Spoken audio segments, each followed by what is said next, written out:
Bismillahirrahmanirrahim. Alhamdulillahi rabbil alamin. Wa bihi nasta'inu ala umuri dunya waddin. Wassalatu wassalamu ala ashrafil anbiya'i wal mursalin, Sayyidina Muhammad wa ala alihi wa sahbihi ajma'in. Qala rabbi shrah li sadri wa yassir li amri wahlul 'uqdatam min lisani yafqahu qawli. Amma ba'du, inna asdaqal hadithi kitabullah wa khairal hadi hadiyu sayyidina Muhammadin sallallahu alaihi wasallam wa syarrul umuri muhdatsatuha wa kullu bid'atin dhalalah wa kullu dhalalatin finnar. Allahumma inni a'udzu bika an adilla aw udalla aw azilla aw uzalla aw adlima aw udlama aw ajhala aw yujhala alayya. Wa sallallahu ala sayyidina Muhammadin wa ala alihi wa sahbihi wa sallam.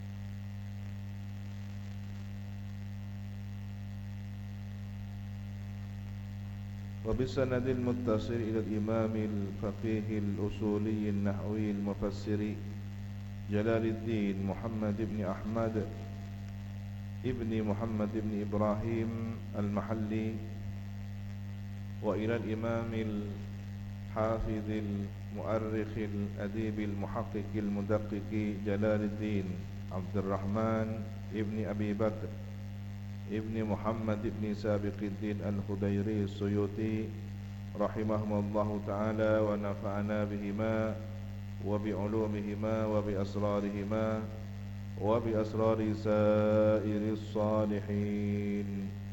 Allahumma aftah lana futuhal arifin, Allahumma anfa'na bima 'allamtana wa 'allimna alladhi yanfa'una wa zidna ilma, walhamdulillahi ala kulli hal.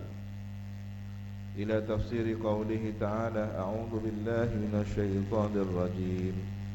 Qala rabbi ij'al li ayah, qala ayatuka alla tukalliman nasa thalathata ayyamin illa ramza wadhkur rabbaka kathiran wasabbih bil 'ashyi wal ibkar. Setelah Nabi Zakaria bermunajat kepada Allah di saat sebelumnya menyaksikan keajaiban yang terjadi pada diri Siti Maryam, Siti Maryam mendapatkan buah-buahan langsung dari surga, buah yang tidak pada musimnya. Maka terinspirasilah Nabi Zakaria bahwa jika Allah kuasa mendatangkan sesuatu tidak pada biasanya, tidak melalui hukum kausalitas, hukum alam, hukum tabiat, maka Maha Kuasa Allah menganugerahkan seorang anak bagi diri beliau yang sudah lanjut usia. Nabi Zakaria sudah 100 sekian, istrinya 90 sekian. Setelah berdoa di mihrab, di tempat paling istimewa dalam Baitul Maqdis itulah, kemudian dapat berita gembira bahwa akan dianugerahi putra. Bahkan diberi petunjuk, berikan namanya Yahya. Dijelaskan karakternya, Yahya yang akan menjadi putramu ini musaddiqan bi kalimatin minallah, akan membenarkan peran tugas Nabi Isa. Jadi Nabi Zakaria boleh jadi sudah tahu bahwa nanti Siti Maryam akan melahirkan seorang putra. Kemudian dijelaskan bahwa putranya Nabi Zakaria, Nabi Yahya akan menjadi pendampingnya. Ini menunjukkan bahwa para penyeru agama Allah ini satu dan lainnya saling bersinergi, saling mendukung, saling mengokohkan. Nabi Harun dengan Nabi Musa berbagi tugas. Bahkan di sini sayyidan wa hasuran akan menjadi pemimpin yang diikuti, tetapi memiliki satu karakter, tidak memiliki keinginan untuk menikah. Artinya apa? Ada orang yang memang seperti ini. Ada orang yang memang setiap kali diajak bicara tentang menikah, tentang apa, dia tidak bergeming, dia tidak memiliki keinginan untuk ke arah sana. Banyak hal, boleh jadi karena trauma, boleh jadi karena memang tabiatnya, boleh jadi karena sudah tidak terfikirkan ke sana, pikirannya fokus pada hal-hal untuk beribadah pada Allah Subhanahu wa taala. Tentu Nabi Yahya pandai menjaga diri, Sementara umat Sayyidina Muhammad pernah mendapatkan teguran ketika 3 sahabat itu, yang satu dan lainnya saling berjanji, saya akan terus-terusan bangun malam, saya akan terus-terusan tidak tidur, saya akan terus-terusan puasa, saya akan terus-terusan hidup melajang, tidak akan menikah. Dijelaskan oleh Nabi, aku adalah Nabi Rasul, insan yang sempurna, tetapi aku sesaat ibadah, sesaat rehat, sesaat makan, sesaat berpuasa, saat bersama keluarga, dan aku menikah. Artinya baginda Nabi Muhammad SAW dihadirkan dengan kehidupan seperti itu, contoh teladan. Kalau kemudian ada orang tidak menginginkan menikah karena mempertanyakan ajaran pernikahan, hati-hati. An-nikahu sunnati faman raghiba an sunnati falaysa minni. Pernikahan adalah ajaranku, sunnahku. Siapa yang tidak suka kepada ajaranku bukan golonganku. Nah, ini ada hal lain yang perlu dipahami. Persoalan Nabi Yahya memang berkarakter hasuran. Boleh jadi syariatnya begitu, boleh jadi Allah memberikan ajaran bahwa ada orang yang hidupnya tidak menikah tetapi saleh. Sampailah pada doa qala rabbi ij'alli ayah. Setelah dapat berita gembira akan memiliki putra, Nabi Zakaria mohon petunjuk pada Allah. Qala, berkata siapa Nabi Zakaria, Rabbi, wahai Tuhan, ij'al, jadikanlah li untukku ayatan, tanda, ay alamatan ala hamri imraati, artinya jadikanlah untukku tanda atas kondisi kehamilan istriku. Nanti kalau istri saya sudah hamil, ya Allah, mohon berikan tanda-tanda. Qala, Allah Subhanahu wa taala berfirman, ayatuka alaihi, adapun tanda-tandamu, alaihi, atas kehamilan istrimu, alla tukalliman nas, bahwa engkau tidak akan dapat berbicara an-nasa, kepada manusia. Tiba-tiba tidak bisa berbicara. Ay tamna'u min kalamihim, artinya tercegah engkau, atau tamna'u engkau mencegah, atau tumna'u tercegah engkau, min kalamihim, dari berbicara dengan mereka. Bikhilafi dzikrillah ta'ala, berbeda dengan berzikir kepada Allah Ta'ala. Jadi kalau munajat zikir bisa, tapi ketika akan berbicara dengan manusia, pembicaraan hal-hal yang mubah, yang biasa, tidak bisa. Thalathata ayyamin, 3 hari. Ai bilayaliha, artinya dengan malamnya, 3 hari 3 malam. Illa ramzan, kecuali rumus, isyaratan, isyarat, petunjuk, tanda, pakai bahasa isyarat. Wadhkur, dan ingatlah, berzikirlah engkau rabbaka, kepada Tuhanmu, katsiran, padahal banyak berzikir. Wasabbih, dan bertasbihlah engkau. Salli, salatlah engkau. Tasbih di sini ditafsiri salatlah engkau. Bil asyi wal ibkar, pada waktu petang dan pada waktu pagi. Awakhirin nahari, akhir dari siang, ya petang. Wa awailihi, dan awal, akhir dari siang, awal dari siang, pagi. Wadhkur, dan ingatlah, idh qalat, tatkala berkata al malaikatu, siapa malaikat, ai Jibril, artinya malaikat Jibril, ya Maryam, wahai Maryam, innallaha astafaki, sesungguhnya Allah memilih engkau, ikhtaraki, memilih engkau. Sudah saya jelaskan perbedaan antara istifa dengan ijtiba. Ya, kalau istifa itu ikhtarahu wa faddalahu. Ya, kalau ijtiba, ikhtarahu, istafahu wa ikhtarahu li nafsihi. Dikhususkan untuk diri Allah, dipilih, didekatkan kepada Allah. Dan boleh jadi tidak diperkenalkan.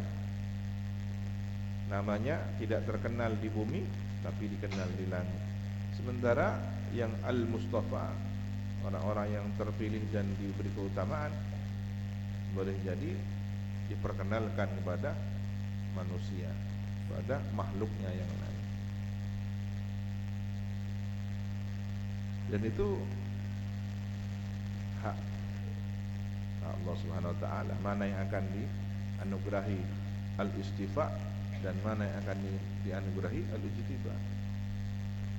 Maka kita tidak perlu banding-bandingkan orang itu, ya, orang soleh, orang alim, tapi tidak terkenal. Siapa tahu dia dapat pangkat ijtiba, didekatkan khusus kepada Allah. Kita tidak tahu. Jangan terpesona dengan kewalian, kekaromahan orang yang kesohor. Oh, Masya Allah, hebat Ki Hamid, hebat Syekhuna Khalil, hebat Ki Hasyim Asy'ari. Ada yang seperti itu. Saya ingat dahulunya guru, ya, Ramoya Ihya Ulumuddin. Beliau juga menukil dari masyayikhnya, Kiai Langitan. Cung, himar iku ono sing lonteng-lonteng. Piyo? Ono sing ora lonteng-lonteng. Maksudnya ada zebra, himar itu keledai model zebra, ada yang memang tidak. Ada yang kelihatan bulunya, ada yang justru biasa-biasa. Nah, yang biasa-biasa ini yang kita harus hati-hati. Penampilannya biasa, tapi orang yang ikratu Gusti Allah Subhanahu wa taala. Ini yang merengis, tepuk janggolang, Bapak. Kenapa harus ada orang seperti ini? Agar kita berhati-hati. Kenapa harus ada Nabi Khidir? Agar kita husnudzon. Setiap orang mungkin Nabi Khidir.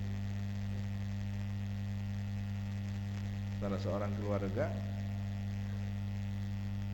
sedang rekreasi di pinggir pantai.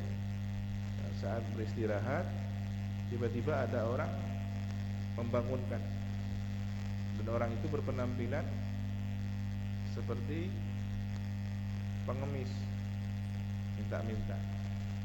Begitu diberikan sekedarnya, masih ada sebagian besar tidak diberikan.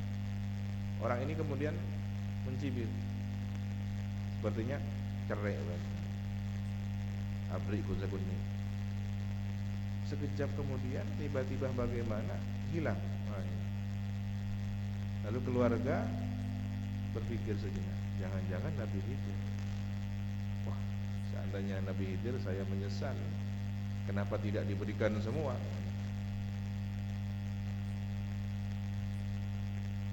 Dan seseorang itu kalau sudah disentuh oleh Nabi Khidir, pada bagian tertentu ini ada kelebihannya, ada karunianya. Kalau orang disentuh tangannya, maka jangan heran ada orang kemudian tangan itu berkah. Para santri menciuminya karena di situ ada keberkahan. Jadi biasanya tempat, badan, tubuh, apapun yang disentuh oleh Nabi Khidir itu tanda keberkahan. Beliau memang ditugaskan untuk membagi-bagikan keberkahan. Jadi kalau ada satu tempat, kok ternyata tempat ini memang lain, kita munajat karena kalau di musholla atau di masjid mungkin pantas, secara akal sangat mudah kita bisa menerimanya karena tempat ibadah. Saya kalau sholat di bagian utara atau di bagian selatan atau di bagian shaf pertama ada keistimewaan tersendiri, berbeda ketika sholat di bagian belakang. Boleh jadi di situ adalah pernah ditempati Nabi itu. Yang mengherankan di rumah, kadang-kadang di rumah seseorang di bagian tempat tertentu pernah dirawi Nabi itu, dan tempat itu menjadi istimewa, menjadi tempat yang berkah. Nah, ini setiap orang ada tugasnya. Kalau kemudian Allah memilih orang-orang ijtiba yang diberi pangkat ijtiba, disembunyikan dari khalayak ramai, itu ada tugasnya. Siti Maryam diperkenalkan, diberi keutamaan, ya, wa tahharaki, dan mensucikan engkau. Allah memilihmu dan mensucikanmu min masisir rijal, dari disentuh oleh laki-laki, disetubuhi oleh laki-laki. Wastafaki ala nisa'il alamin, dan Allah memilih engkau atas seluruh wanita sealam. Ai ahli zamanika, artinya ahli atau manusia pada zaman engkau. Jadi pada zaman Siti Maryam yang paling mulia adalah Siti Maryam. Pada zaman baginda Nabi Muhammad, ya, Siti Khadijah dan Siti Fatimah Az-Zahra. Sehingga ulama membahas khusus dalam persoalan ini, siapakah secara mutlak yang paling sempurna. Ada yang mengatakan Siti Fatimah, karena jasad beliau adalah jasad baginda Nabi. Terus bagaimana dengan ibundanya? Bukankah ibundanya yang melahirkan orang mulia ini? Maka ada yang cenderung mengutamakan Siti Khadijah. Ada yang kemudian dengan bijak bahwa Siti Khadijah adalah paling mulia wanita di zaman itu di dunia, sementara Siti Fatimah nanti ini di akhirat. Ada juga keterangan bahwa nanti di surga Siti Maryam kan tidak punya suami, melahirkan dengan keajaiban mukjizat. Lalu siapakah nanti jodohnya di surga? Bukankah setiap wanita akan berjodoh di surga? Yang tidak menikah akan dinikahkan di surga. Kami mendapatkan keterangan dari para guru bahwa nanti Siti Maryam akan dinikahkan dengan baginda Nabi Muhammad SAW. Disinilah rahasia mengapa nanti Nabi Isa akan turun di akhir zaman menjadi umat baginda Nabi Muhammad. Kenapa? Putra kebentuk, ibundanya dinikahi oleh Nabi.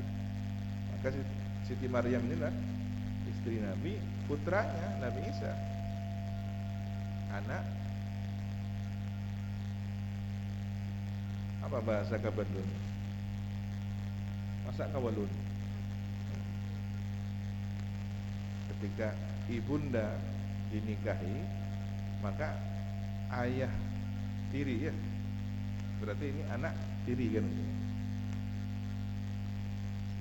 Sampai kemudian sebagian para sholihin menduga kuat di antara makbarahnya Dharihannya baginda Nabi ada jarak kira-kira satu, cukup untuk satu orang.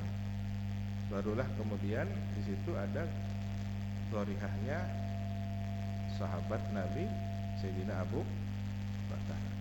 Persis di samping Sayyidina Abu Bakar berdempetan, tidak ada jarak sama sekali, Sayyidina Umar. Nah, kira-kira satu ruangan ini untuk siapa? Ada yang meyakini, menduga kuat bahwa nanti ketika Nabi Isa turun ke bumi, hidup sebagaimana layaknya manusia, bahkan menikah, bahkan punya keturunan, kemudian wafat secara normal. Karena hingga hari ini belum wafat Nabi Isa. Jadi kalau di kalender ada tulisan hari wafat Isa Al-Masih, kita tidak boleh mengatakan begitu. Untuk selamat dari akidah yang salah, maka sebaiknya berhati-hati. Bolehlah ditulis wafat Shibhu Isa Al-Masih, ya, matinya yang serupa dengan Nabi Isa. Siapa? Yudas Iskariot, yang kematiannya dikenang hari ini dan dijadikan hari suci. Nanti akan diadili, akan ada orang kecewa. Conik, kager, sudah kadung diagung-agungkan, ternyata bukan orangnya. Ya. Kalau perlu sudah dituhan-tuhankan, ini Tuhan kita, ternyata tepak kayu Yudas. Sudah salah dianggap Tuhan, masih bukan orangnya lagi. Ini kan dua kali sudah.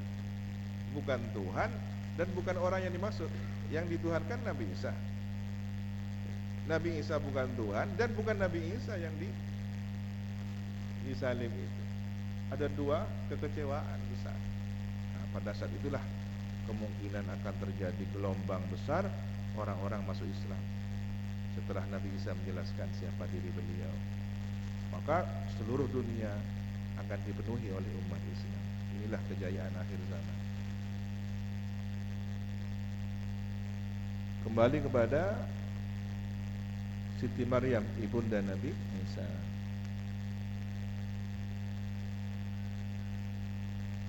Ya Maryamu, wahai Maryam, uqnuti li rabbiki, taatilah Tuhanmu, ati'i, taatilah Tuhanmu, wasjudi, dan sujudlah, waruk'i, dan rukuklah, ma'ar raki'in, bersama orang-orang yang ruku. Ay salli ma'al musalli, artinya salatlah engkau bersama orang-orang yang salat. Zalika, hal tersebut, al-madhkur, yang disebut, min amri Zakaria, tentang perkara Zakaria, wa Maryam, dan Siti Maryam, min amba'il ghaibi, termasuk bagian dari berita-berita gaib. Akhbar ma ghaba anka, berita yang gaib darimu. Nabi tidak hidup di zaman itu, tapi baginda Nabi Muhammad bisa menjelaskan peristiwa itu. Inilah yang membuat tercengang orang-orang ahlul kitab, orang-orang Nasrani, orang-orang Yahudi terheran-heran. Dari mana Muhammad belajar berita ini? Dia tidak pernah belajar Injil, dia tidak pernah belajar Taurat, tetapi bisa menjelaskan kebenaran fakta yang sesungguhnya. Orang-orang rahib Yahudi tahu bahwa ada kebenaran di balik hal yang ditutup-tutupi. Begitu Nabi Muhammad menceritakan bahwa Nabi Isa ini adalah lahir dari seorang perawan suci, Siti Maryam, dan Siti Maryam ini bukanlah sosok yang wanita jalang, tapi wanita mulia, suci. Sementara orang Yahudi membuat fitnah bahwa Siti Maryam berzina dan Nabi Isa dituduh sebagai anak zina. Berbeda dengan orang Nasrani yang kemudian mengkultuskannya, bahkan nyaris sudah menuhankannya sebagai konsep Trinitas. Akhirnya sesuatu yang dipaksakan. Bagaimana ada Tuhan lahir dari Tuhan? Bingung. 3 oknum, Tuhan Bapa, Tuhan Anak, Roh Kudus adalah satu kesatuan. Kalau kemudian Tuhan Anak ini adalah Tuhan, berarti kan ada Bapaknya yang lebih dahulu. Maka ketuhanannya Tuhan Anak tidak lagi sempurna karena ada yang mendahuluinya. Tuhan Bapa pun tidak lagi sempurna karena ada bagian darinya sudah keluar menjadi anak. Ini kacau, menjadi lelucon.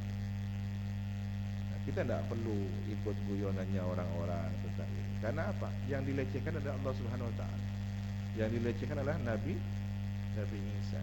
Maka kalau kemudian kita ikut bercanda-canda tentang Tuhan Bapa, Tuhan Anak, terseret pada akhirnya kita juga melecehkan Allah Subhanahu Wa Taala dan Nabi Isa yang memang sejak dahulu sudah konsep ini dilakukan untuk menghina, melecehkan Rabbul Alamin. Maha suci Allah dari tuduhan tersebut. Ketika kita mendengar berita lecehan semacam ini, kembalilah kita menguatkan dengan berkata, Qul huwallahu ahad, Allahus samad, lam yalid wa lam yulad wa lam yakul lahu kufuwan ahad. Untuk menepis keraguan ini, menepis bisikan-bisikan yang mungkin datang.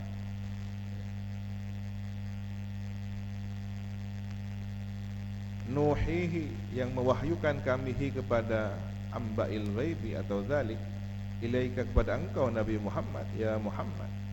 Wa ma kunta ladaihim, dan tidak ada engkau ladaihim, di hadapan mereka, idh yulquna aqlamahum, tatkala dilemparkan mereka itu atau melemparkan mereka aqlamahum, pena-pena mereka, filma, di air, yaktari'una, mengundi mereka, liyuzhira lahum, untuk menunjukkan kepada mereka siapa yang berhak mengasuh Siti Maryam. Kan Nabi Muhammad tidak hidup di zaman itu, dan tidak diceritakan di dalam Taurat dan Injil bahwa ada peristiwa pengundian siapakah yang akan berhak mengasuh Siti Maryam. Tiba-tiba Nabi Muhammad menceritakan kisah itu dari Al-Quran.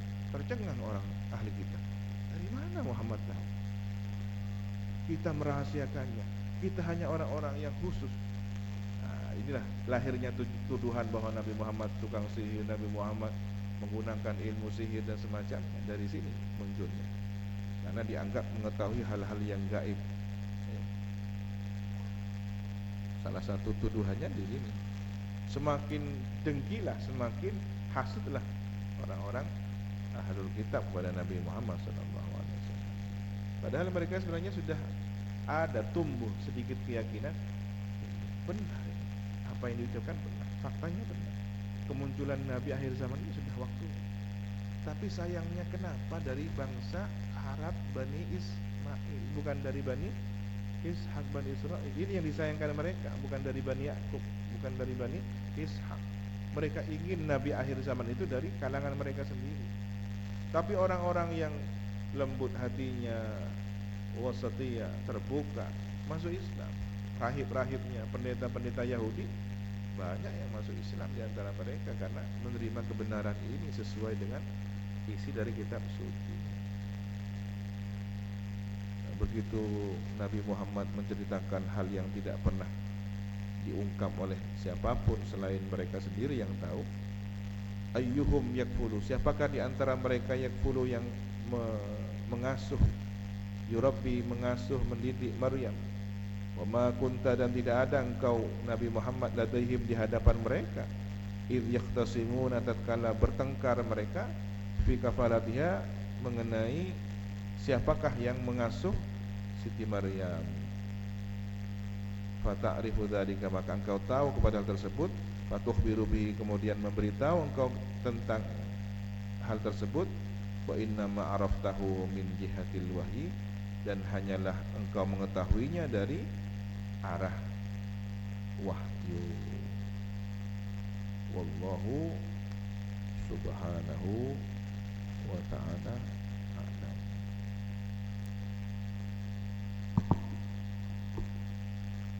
Bismillahirrahmanirrahim. Alhamdulillahi rabbil alamin, wa bihi nasta'inu ala umuri dunya waddin, wassalatu wassalamu ala asyrafil anbiya'i wal mursalin, Sayyidina Muhammad wa ala alihi wa sahbihi ajma'in. Qala rabbi shrah li sadri wa yassir li amri wahlul 'uqdatam min lisani yafqahu qawli. أما بعد قال أبو ياسين محمد بن سيد علوي المالك الحسن في كتابه تحقيق الآمال فيما ينفع الميت من الأعمال إلى أن قال وفي وصف المؤمن المحبوب المذكور في قوله عليه الصلاة والسلام عن الله ما تقرب المتقربون فساق الحديث. Dan tentang sifat seorang mukmin yang dicintai yang disebutkan fi qaulihi dalam sabda Nabi alaihi salatu wassalam anillahi, diriwayatkan dari Allah Subhanahu wa taala. Ini namanya hadis qudsi. Ma taqarrabal mutaqarribun, tidaklah melakukan suatu amal pendekatan, mendekatkan diri kepada Allah ya. Al mutaqarribun, siapa orang-orang yang melakukan pendekatan. Fasaqal hadis, kemudian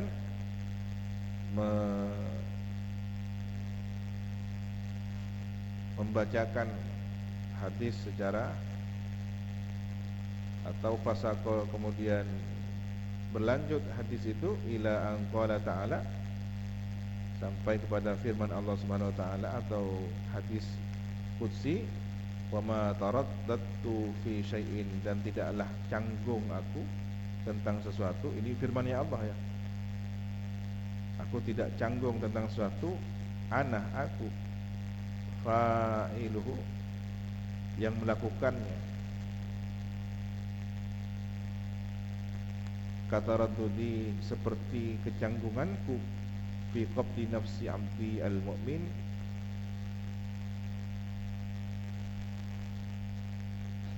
pada saat mencabut jiwa hambaku yang beriman, yakrahul mauta, yang tidak menyukai kematian. Allah canggung ya, ini bahasa firman Allah ya. Tentu tidak seperti sifatnya manusia ya. Kecanggungan di sini jangan kemudian dianggap seperti canggungnya atau bimbangnya seorang makhluk ya. Tetapi di sini bahasa Allah ya begitu, taraddud. Allah Subhanahu wa taala menjelaskan bahwa canggung ketika mencabut diri jiwa seorang mukmin yang tidak suka mati, benci pada kematian. Dia mukmin, orang mulia, tapi ketika menjelang kematiannya tidak suka dengan kematian. Wa akrahu musa'atahu, dan aku tidak suka menyakitinya. Padahal kematian itu sakit.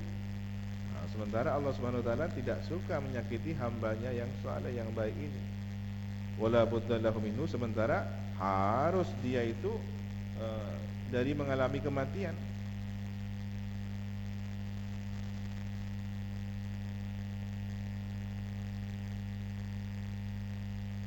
Apa kira-kira di sini pelajarannya? Allah Subhanahu wa taala membuat satu aturan, setiap manusia harus mati, dan kematian ini menyakitkan. Begitu yang akan mati adalah orang-orang pilihan, para rasul, para nabi, bahkan malaikat akan mati nanti. Jadi bagaimana? Ya harus dilaksanakan karena sudah ketetapannya Allah. Tapi dijelaskan taraddud, canggung.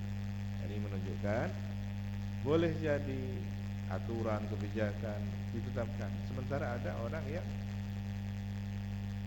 dilihat dia harus mengikuti proses itu, tapi kasihan dia. Ya sudah, harus lewati, lalui jalan itu aturannya. Handur, maka perhatikanlah olehmu, kaifa wasafahu, bagaimana memberikan gambaran Allah Subhanahu wa taala bi karahiyatil maut, dengan ketidaksukaan terhadap mati, ma'a kamali imani, bersama sempurna imannya, wa ulwi manzilatihi, dan tingginya kedudukannya, indahu ta'ala, di sisi Allah ta'ala. Ta'lamu, mengetahui engkau, sihhata ma dzakarnahu, kebenaran atau kesahihan keterangan yang telah menjelaskan kami hu kepada ma itu. Nah, benar kan bahwa kematian itu meskipun tidak disukai, tapi ada orang-orang pilihan Allah yang melakukan itu, memang tidak suka mati. Namun orang yang tidak suka mati itu bukan benci bertemu Allah, tetapi secara tabiat tidak suka pada sakitnya kematian dan terpisahnya dari keluarga yang tersayang. Pisah dengan keluarganya, anak istrinya, menyedihkan. Orang soleh tidak ingin berpisah seperti itu. Wajar kalau ada orang baik-baik tidak suka mati, proses sakaratul maut, ya karena ini. Tapi ingin bertemu Allah, iya. Rindu Allah, iya. Maka harus dilalui, harus dihadapi. Wa fi akhbari Musa, dan pada hadis berita tentang kisah Nabi Musa alaihissalam, annahu, bahwasanya Nabi Musa latamah, menampar. Siapa Nabi Musa? Malakal mauti, malaikat maut, hina ja'ahu, tatkala datang siapa malaikat maut kepada Nabi Musa. Ini ada hadis dalam Sahih Bukhari, ya, tentang awal penciptaan makhluk.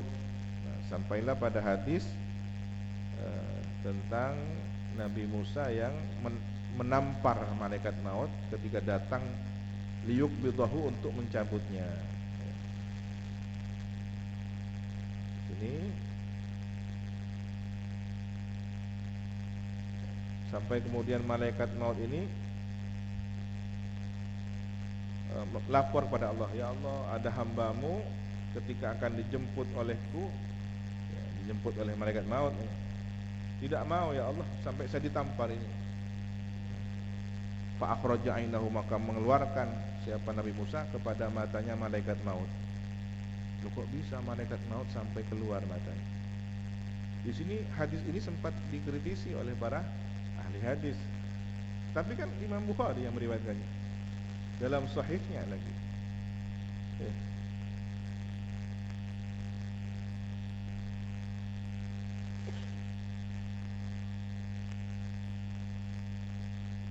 Di sini Nabi Musa minta kepada Allah diwafatkan di dekat Baitul Maqdis. Dibahas oleh ulama hadis ini. Dibahas oleh ulama bagaimana kebenarannya, kesahihannya. Lalu bagaimana kita memahaminya tentang Nabi Musa menampar malaikat maut sampai matanya keluar. Begitu melapor kepada Allah, ya Allah, ini sampai mata saya keluar, ya Allah. Jadi kembalikan lagi oleh Allah, dinormalkan lagi, kembali kepada Nabi Musa.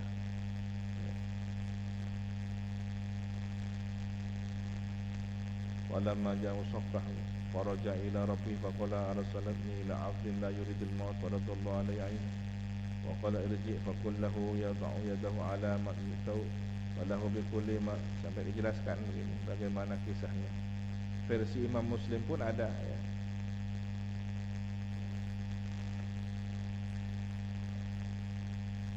Di sini ada pertanyaan, 3 pertanyaan. Bagaimana Nabi Musa tidak tahu bahwa itu malaikat maut? Bagaimana Nabi Musa membenci kematian? Bagaimana sampai bisa mengeluarkan mata malaikat? Dibahas, ya.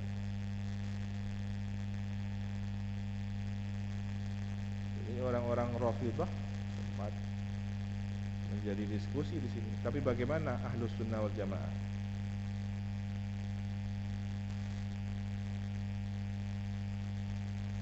Pertama, malaikat sesekali datang kepada seorang nabi dengan bentuk tubuh manusia, bukan dalam bentuk wujud aslinya. Maka kemungkinan yang terjadi, malaikat maut datang kepada Nabi Musa dalam bentuk bukan aslinya. Kalau malaikat maut ini menampakkan aslinya, menakutkan. Maka Nabi Musa, siapa ya? Langsung tempeleng. Dan Nabi Musa ini terkenal memiliki kekuatan yang luar biasa. keluar matanya malaikat maut dalam jasad manusianya kan gitu. Kemudian melapor pada Allah, ya Allah saya sampai begini kan.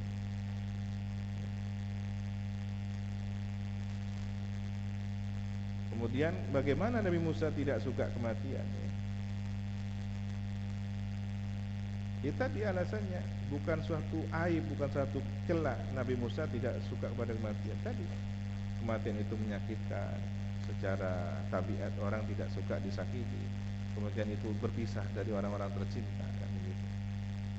Tapi bukan berarti tidak ingin berjumpa Allah Subhanahu wa taala. Nah ini tegasnya bahwa orang yang tidak suka mati bukan berarti dia tidak suka bertemu Allah. Boleh jadi ketidaksukaannya hanya kepada proses kematiannya. Kalau setelah kematian akan bertemu Allah, ya senang. Maka dari itu ada orang yang sudah mengabaikan rasa sakit mati, rasa pedihnya terpisah dari orang-orang tercinta demi bertemu Allah Subhanahu wa taala. Naam, ya qad tanqamir karahiyatun maut. Sungguh telah melanda kebencian kepada mati. Hatta la tuhassu fi halin, sehingga tidak dirasakan kebencian kematian itu fi halin, dalam satu kondisi, fi hali quwwatin atau fi hali quwwati isyraqi anwaril ma'rifati wal yakin, dalam satu kondisi kuatnya cahaya atau pancaran cahaya makrifat dan yakin. Tetapi karena kuat cahaya pancaran makrifat dan yakin, boleh jadi kebencian kepada mati itu sudah tidak terasa. Wa yakunu dzalika li ahli, dan ada peristiwa tersebut bagi ahlinya, orang yang ahli memperoleh kekuatan isyraqi anwaril ma'rifah wal yakin di waktin duna waktin, pada satu waktu tidak pada waktu yang lain. Nah, seperti kisahnya imro'ah, para wanita yang mengiris jari jemarinya di saat menyaksikan Nabi Yusuf.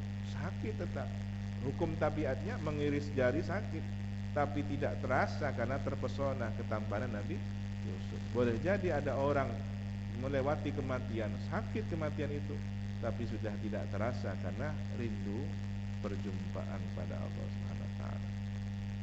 Wa ammal amrul am, adapun perkara yang umum fi ahli iman, pada umumnya ahlul iman, orang-orang yang beriman, bahwa annahum yuhibbunal maut, bahwa mereka ahlul iman itu senang kepada kematian, lima fihi min liqaillah, karena dalam kematian itu ada perjumpaan dengan Allah Ta'ala. Meskipun sakit, senang.